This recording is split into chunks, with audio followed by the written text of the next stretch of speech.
Jaya Gopi Vallabha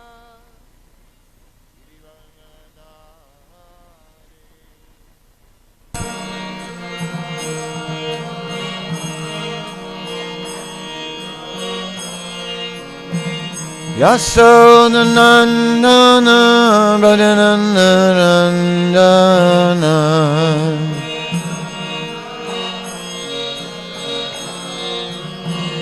Yasodhanandana Bhajanandarandana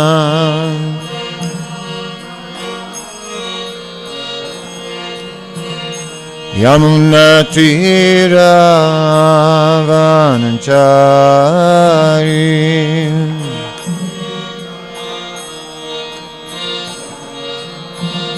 Yamunatira Vanachari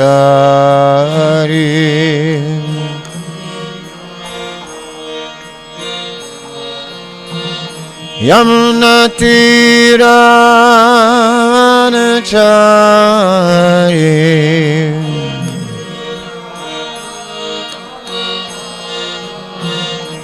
Jaya Radha Madhava Kunja Bihari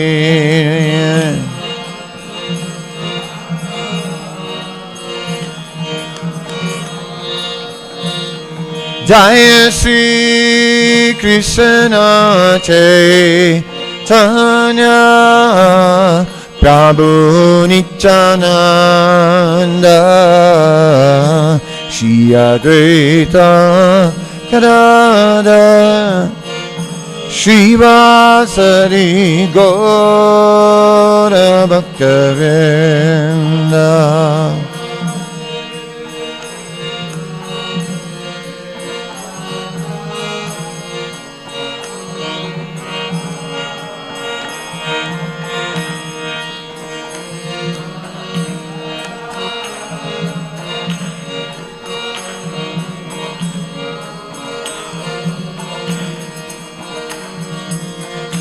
Hare Krishna,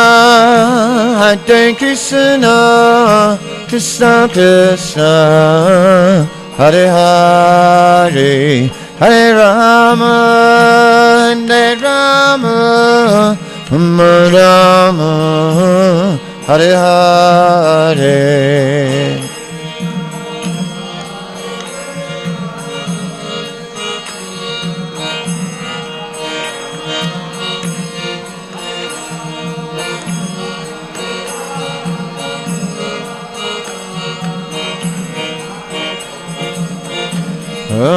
Hare Krishna, Krishna Krishna, Hare Hare, Hare Rama, Rama, Hare Hare.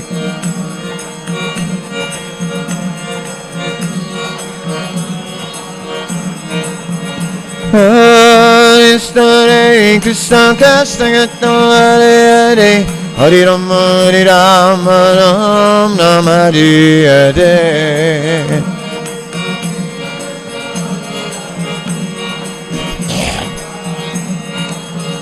Jaya Prabhupada, Jai Prabhupada.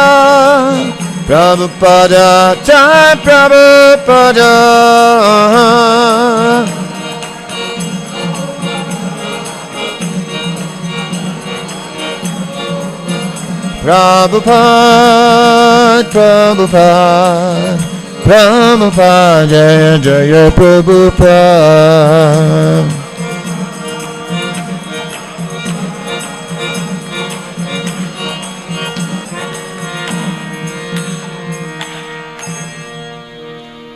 Shri Prabhupada ki jai, Harinam Sankirtan Yagya ki jai, Ananta Koti Vaishnava Vrinda ki jai.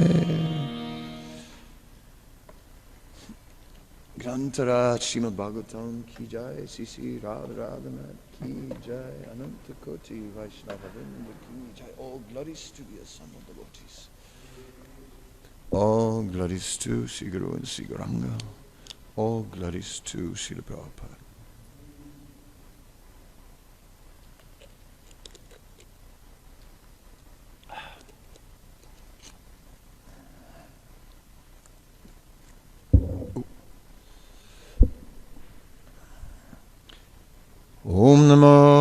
Bhagavate Vasudevaya.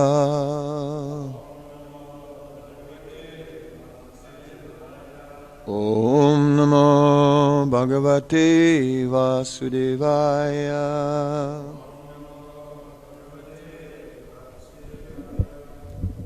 Om Namo Bhagavate Vasudevaya.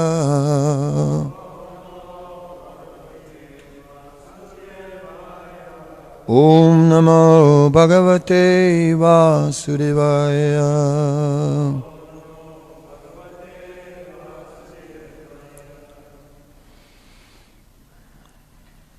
We're reading from Srimad Bhagavatam, from the 3rd canto, chapter 23, entitled Devahuti's Lamentation, text 38. Tasmin alupta mahima priyayan. Sorry, I'll start again. If you let me start again, I lost the meter. Tasmin alupta mahima priyaya nurakto. Vijadari birupachirna vapur vimane. Babraja utkacha kumudgana vanna pichas. Tara bira vritte vodupatir navasta.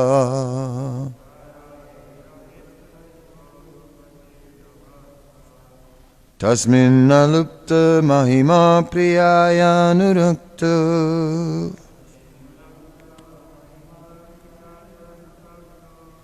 Vijadari birupachirna vapur vimane.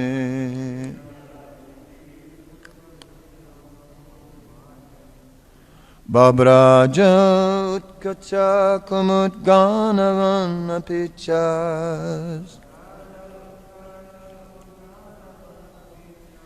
Tara bira vritte vodupati nabasta.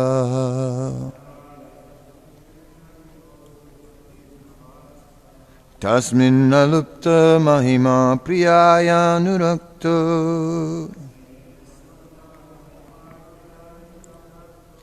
Vijadari birupachirna vapur vimane.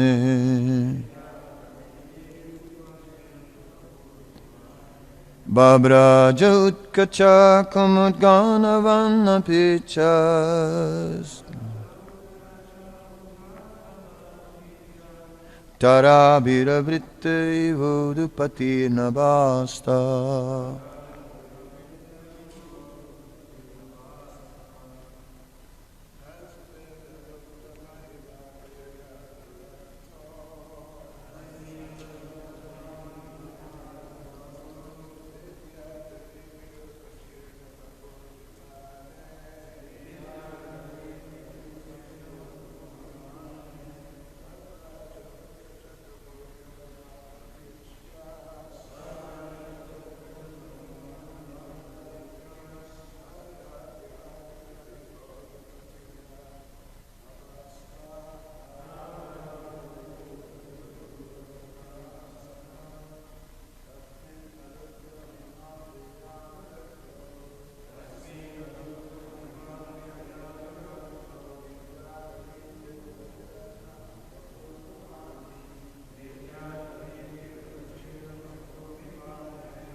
Ladies?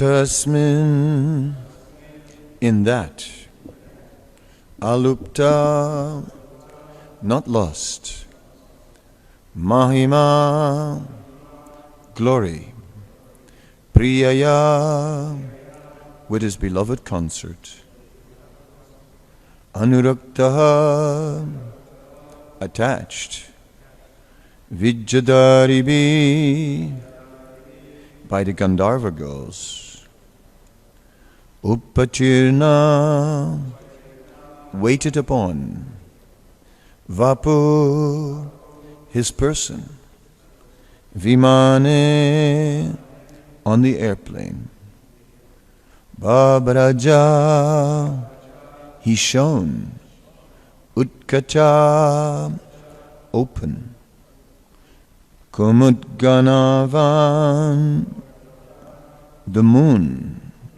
which is followed by rows of lilies. Apicha, very charming. Tarabi, by stars. Avrita, surrounded. Eva, as. Udupati, the moon, the chief of the stars. Nabasta, in the sky.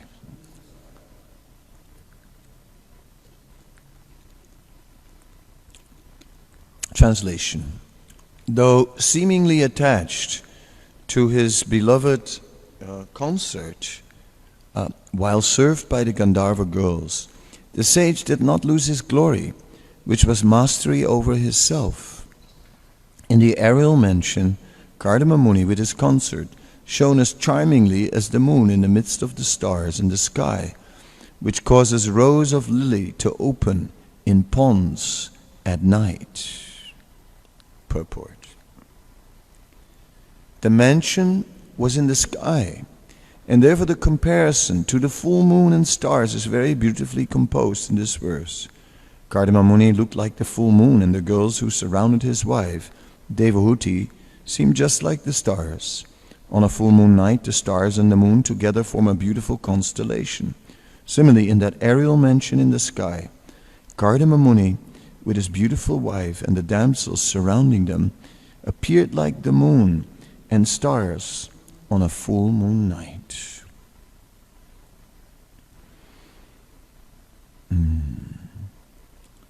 Om Jnanatimirandasya Gnanana Salakya Shakshurunminitam Yena Tasmai Sri Gurave Namaha. Sri Krishna Chaitanya Prabhu Nityananda Sri Advaita Gadadhar Srivasadi Gaura Bhaktavinda. Hare Krishna Krishna Krishna Hare Hare, Hare Rama Rama Rama Hare Hare.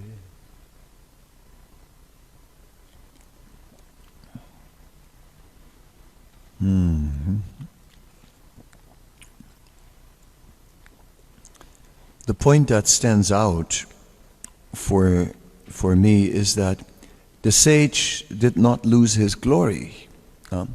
Although the sage was there in an assembly of many, many beautiful girls, and although he was seemingly attached to his beloved consort, the sage did not lose his glory, which was mastery over his self.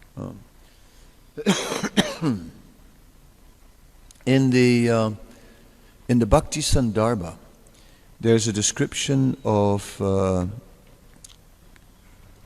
of three types of transcendental personalities. And it is said there are those who have 2 feet in the material world and the eyes on the Lord.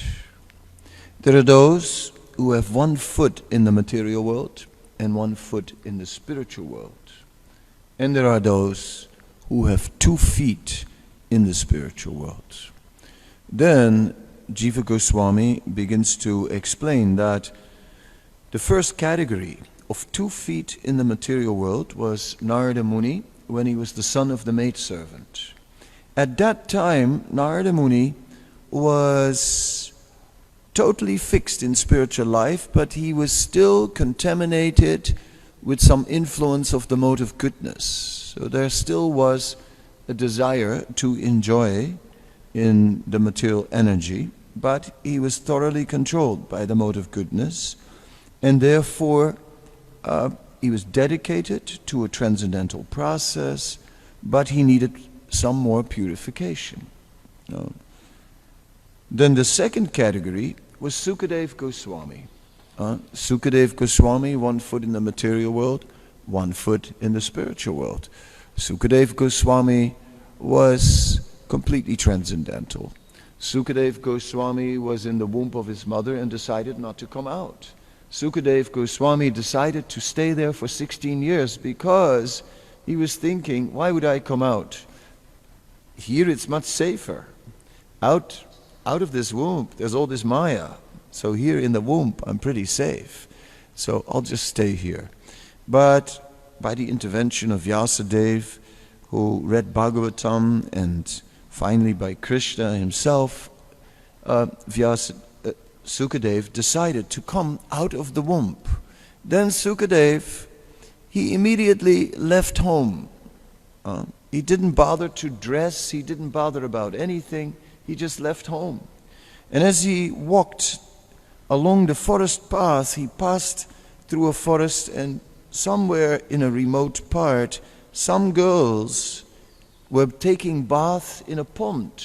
And they'd put their clothes on the bank since they were amongst girls, and they were not dressed, and they were in the water. But Sukadev Goswami just walked past, and there was no change in his mind or in his body.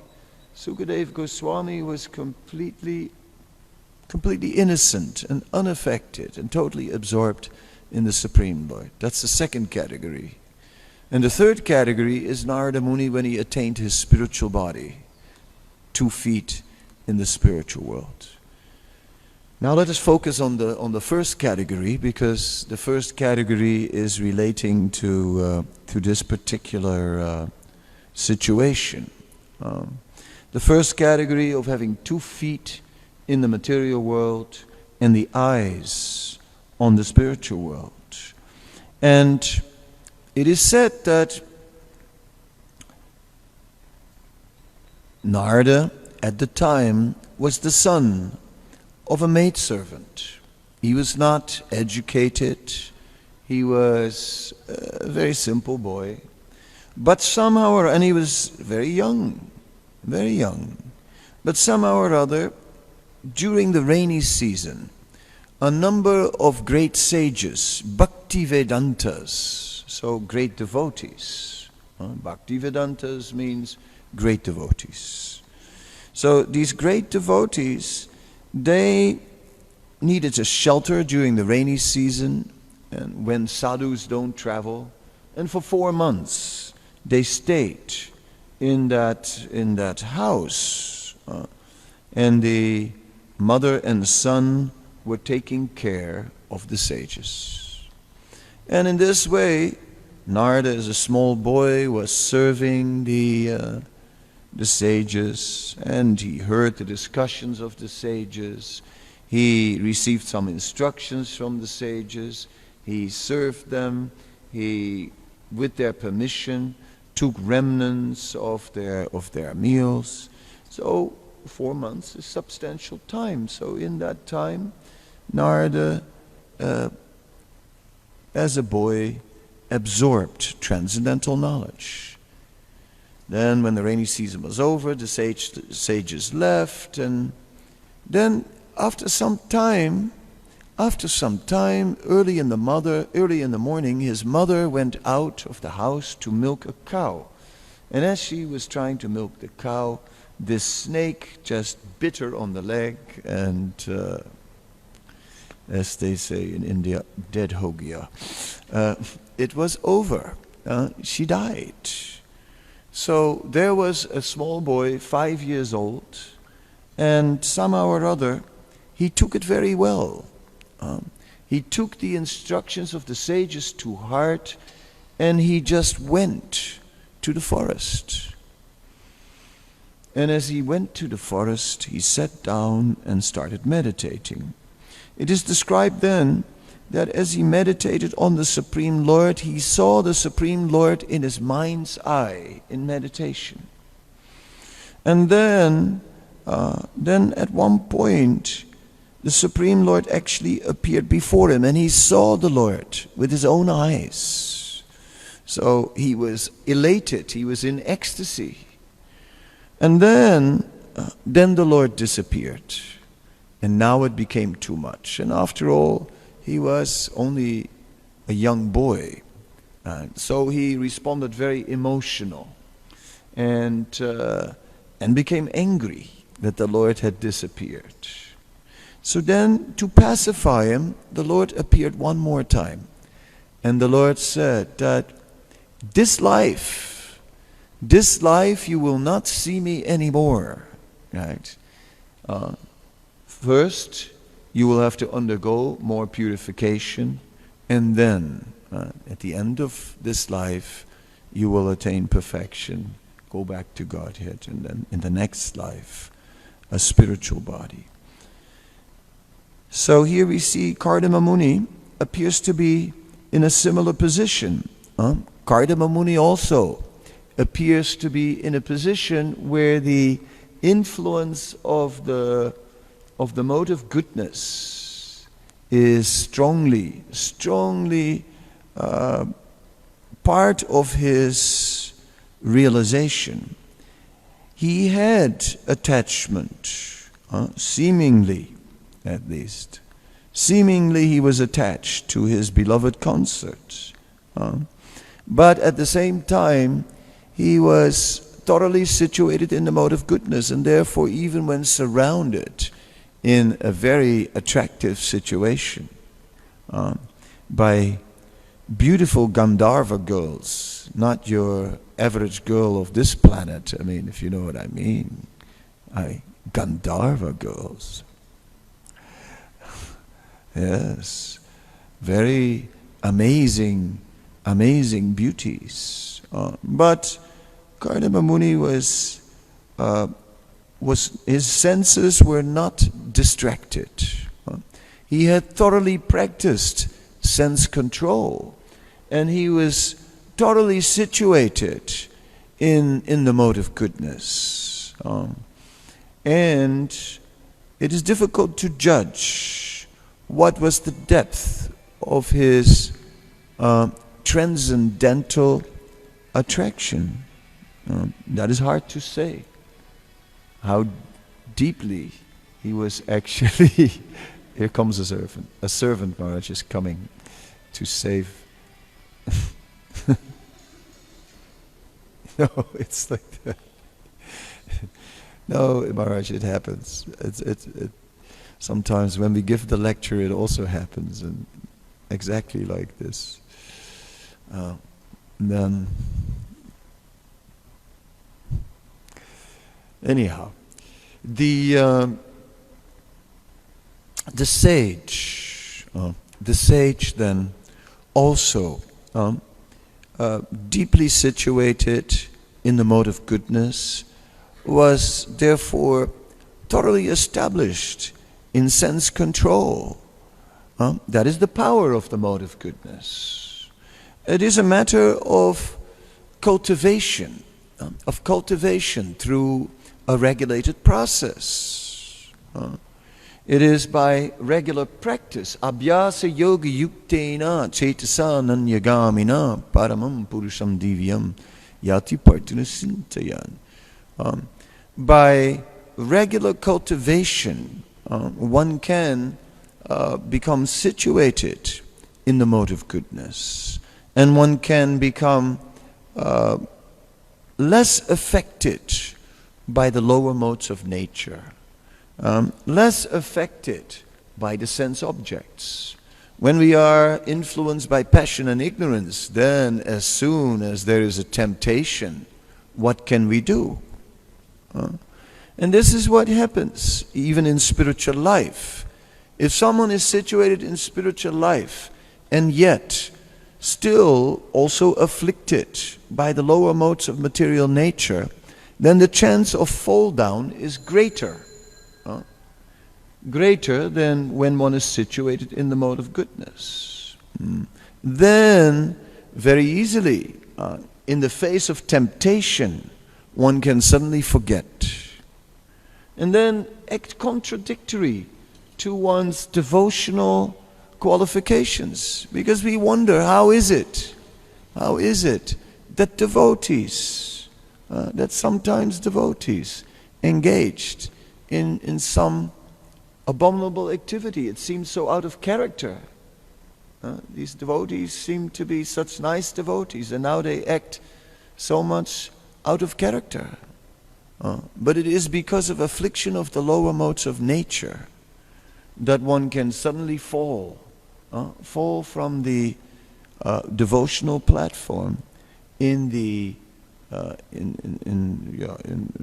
face of temptation. So therefore, we should both dedicate ourselves in devotional service and simultaneously cultivate the mode of goodness as a double system of protection, so that when we are lacking in being attracted to Krishna, in love for Krishna, that where we are lacking in love for Krishna, that we can resort to the mode of goodness. And so we are very carefully following a regulated process. Early in the morning, taking our baths. It is described in the Hari Bhakti Vilas. Early in the morning, one should recite the names of one's deities, one should recite prayers. Also in the Krishna book, in chapter 70, we find a description of Krishna's daily activities. And we're seeing that Krishna begins his day with auspiciousness. Krishna is awoken by some brahmanas reciting prayers. Then Krishna is looking at auspicious objects. He's looking at a statue of a cow. Right? In this way, Krishna is absorbing nourishing association. So we also, in the morning, we avoid dealing with mundane things, worldly things. We are just absorbed in prayers. We're absorbed in taking darshan of the deity, in singing for the deity, absorbed in chanting, absorbed in Srimad Bhagavatam. And in this way, we purify the consciousness. Sabda pare chanisnatam, we are bathing in transcendental sound, just as we've been bathing the body in water and put tilak and everything. Now we are bathing in transcendental sound. And then, as the day begins and the mode of passion becomes more prominent in the middle of the day, then we have some inner strength to resist that the pushings of the mode of passion and ignorance that will confront us throughout the day. So in this way, we are carefully protected. Kadamba Muni was such a personality. Kadamba Muni, we cannot imagine the qualifications of Kadamba Muni. First of all, Kadamba Muni appeared in a different yuga. Second of all, Kadamba Muni was a greatly accomplished sage. He had seriously practiced a sadhana, and yes, he had performed the Ashtanga Yoga process, but it is not completely clear to what extent he was also meditating on the Supreme Personality of Godhead. When we hear, for example, about Dhruva Maharaj in the Bhagavatam, then we hear that Dhruva Maharaj was in the forest and had been instructed by Narada. And Narada told him to make a deity of clay. Narada had told him to practice Ashtanga Yoga. And Narada told him to chant Om Namo Bhagavate Vasudevaya. So in this way, this threefold sadhana, in this narration, it is a little more obscure. But Kadamba Muni became the father of the Supreme Personality of Godhead. So how could he not have been? How could he not have been a devotee? Therefore, we are under the impression that Kadamba Muni was on the one hand a great yogi, and on the other hand that he was also a devotee of the Supreme Lord, and that his focus was the Supreme Lord. And so he also got the darshan of the Supreme Lord. And so the Supreme Personality of Godhead became his son. And then whatever trace of material contamination of the mode of goodness might have been there, that was purified in the association of the Supreme Lord. And then he took sannyas. It is interesting that Kadamba Muni had only like a short time of association with his son Kapila Dev, and then left home to take sannyas. And it was Devahuti who actually had more association with Lord Kapila Dev. So in one sense, Devahuti must be considered more fortunate. She was more fortunate than Kadamba Muni, because she had prolonged association of the Supreme Personality of Godhead. So this is very wonderful, very wonderful. We are slowly passing on from verse to verse in this pastime, and little by little we are meditating. Bhagavatam is in this way making us think deeply. It's not quickly about what is the story and what's the storyline and how should we understand this, and okay, got it. Next, what's the next story?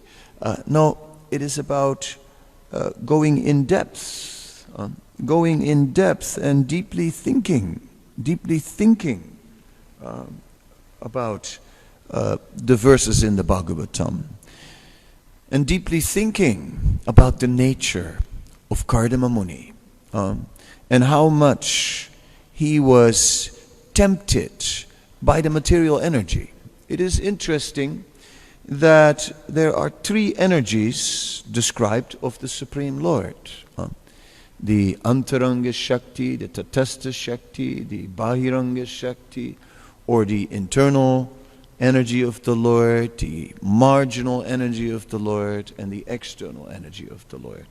The living being is described as superior to the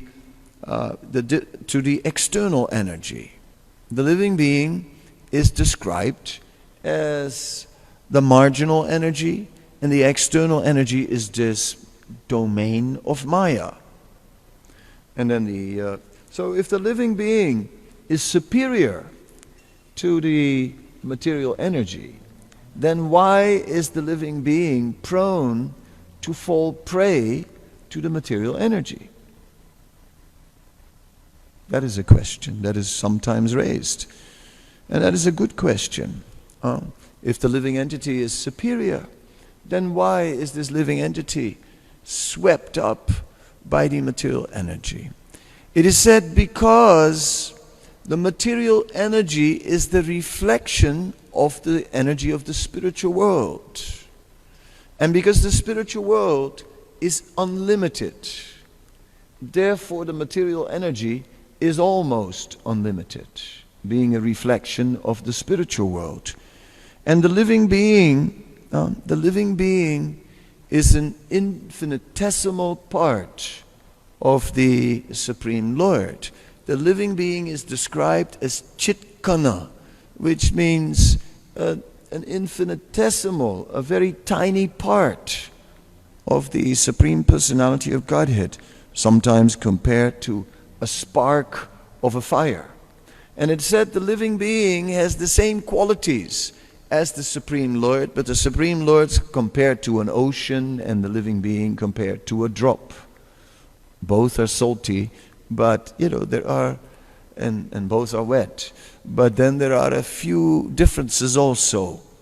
The ocean behaves a little different than a drop. Right? So in this way, although the living being is of the same spiritual nature as the Supreme Personality of Godhead, the living being is infinitesimal. And Prabhupada said the living being can fall down due to the littleness of his existence. That's interesting, the littleness of his existence. So here we are. A living being is always vulnerable, therefore, in relation to the material energy. Even the yogis are vulnerable. We find also a metaphor which is offered to us about the monkey way and the cat way, right? And how the monkey way is the way of a tiny little baby monkey hanging onto its own mother by the strength of its little hands, baby strength, right? So to hang on one's mother with baby strength while mother is jumping through the trees is a risky affair, right? But the cat way is where the little kitten is lifted by the superior strength of the mother. So in the same way, in the monkey way, the yogi is trying to elevate himself by his own strength, by his own achievements of mystic perfection. But he is still at risk because he's doing so on his own strength as an infinitesimal living being. Whereas the Vaishnav way is one is lifted up by the Supreme Lord. The Supreme Lord pulls his devotee out of the material world. And therefore one relies on the superior strength of the Supreme Lord. And pantastu koti satavatsara sampragamyo vayora tapi manaso munipungavanam supyasti yat prapadicintya abhicintya tattve govindamadi purusham tamaham bhajami. One cannot touch the tip of the toe by drilling the respiration.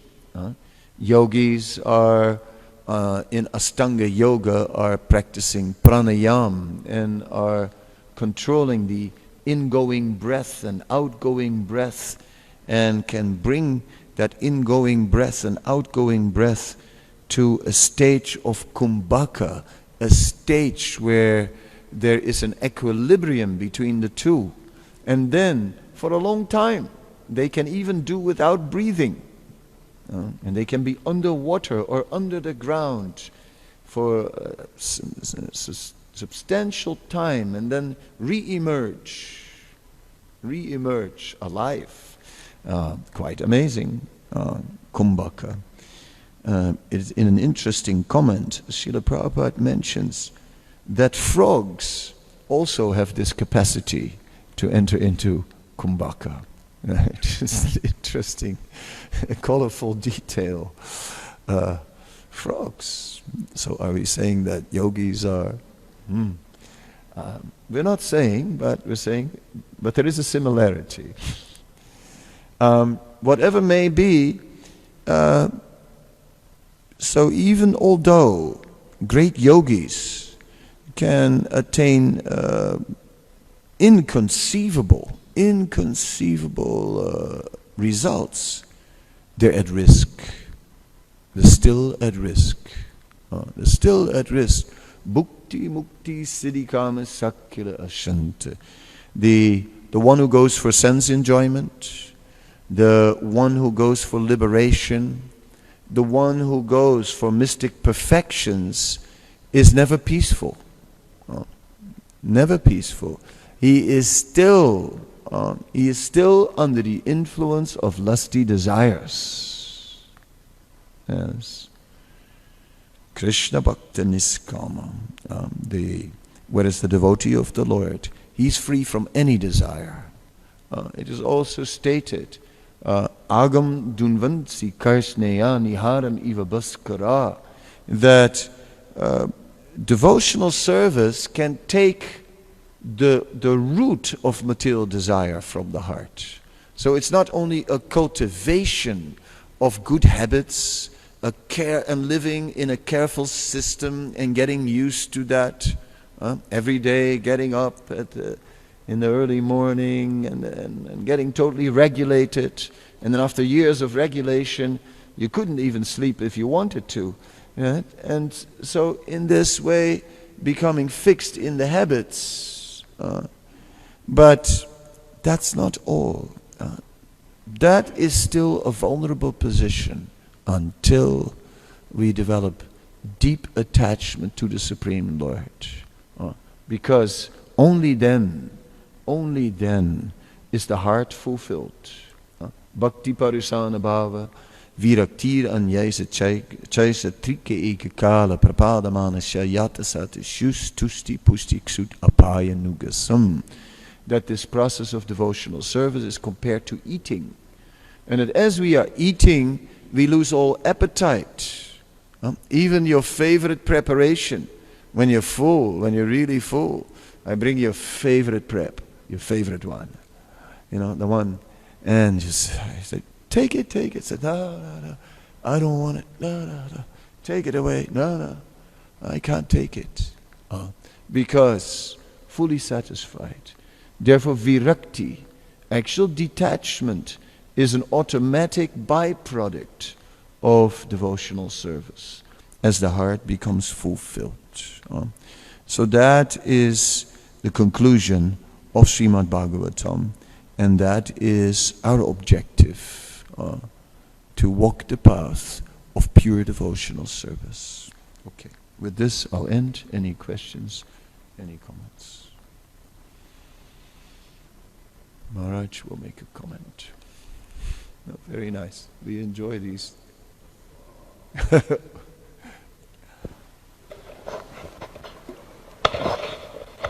Whatever the music was, I don't know, but it was spontaneous generation. Yeah, I was on a morning walk with Srila Prabhupada, Bhaktivedanta Manor. We were coming back through the fields, walked out on the road, came back through the fields. And it had been raining the night before. And so there were puddles or small pools here and there along the way that we're walking through the fields. And there was a frog. And as we're approaching, the frog jumped into one of these little pools. Yeah, right in, and stayed in under, and bubbles were coming a little bit. And Prabhupada stopped and pointed to the bubbles coming up. And Prabhupada said, you see this frog? He can breathe on the land, he can breathe in the water. Prabhupada said, it is mystical power. And one devotee, I can't, if it was Rohini, one devotee said, well, Prabhupada, it's not really mystical power. It's they have, and gave a little description of the respiratory system of a frog. And Prabhupada just interrupted and said, no, it is mystical power. Yeah. Yeah, interesting.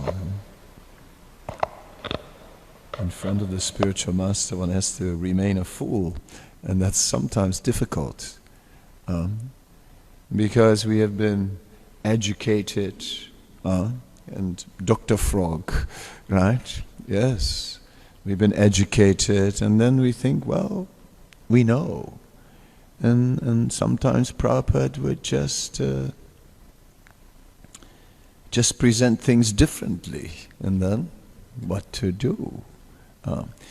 Srila Bhaktisiddhanta Saraswati Thakur also addresses this. He also says, and you hear the spiritual master speaking, and every once in a while he says things, and you think that doesn't make sense. Because of our preconceived, mundane conceptions. And therefore, we can see how the material educational system is described as the slaughterhouses of modern education, because it systematically destroys our faith in Scripture, and therefore the education in Srimad Bhagavatam is very, very important, so that we can gradually rise above all that material contamination.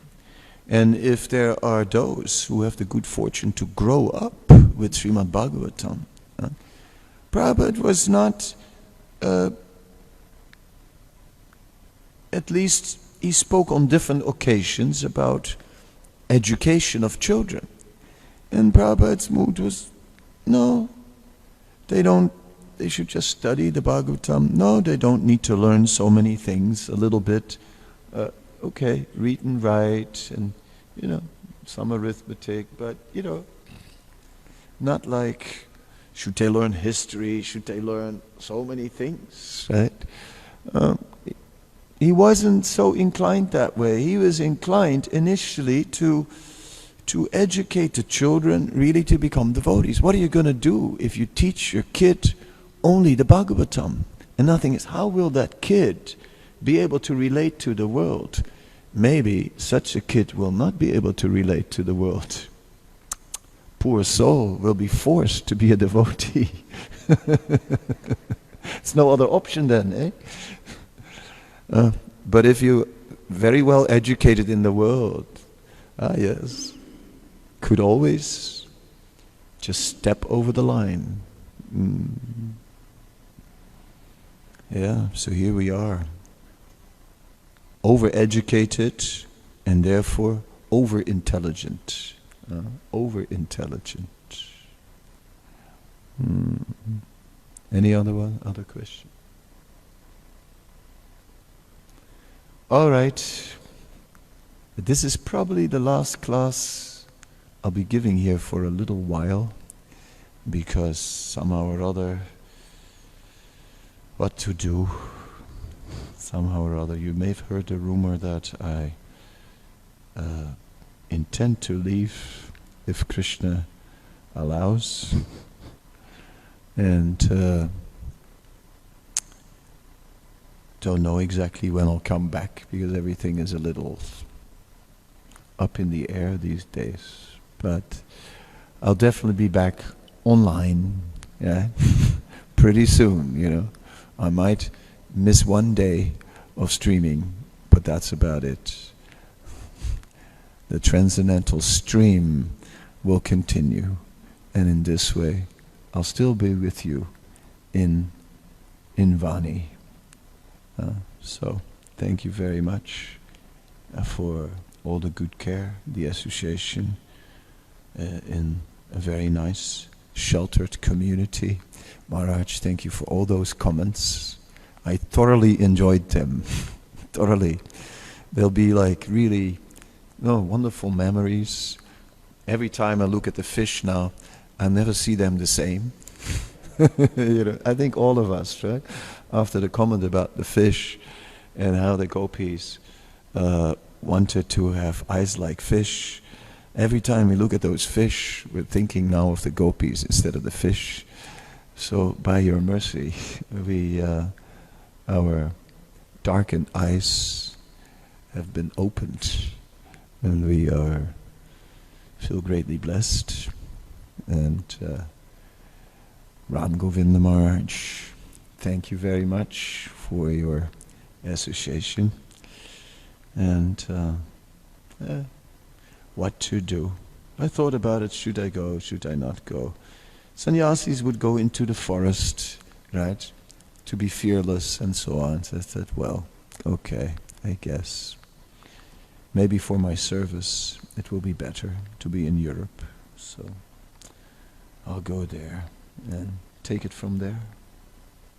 And thank you very much. Srila Prabhupada ki jai, Gaura Bhakta Vinda ki jai. Hare Krishna.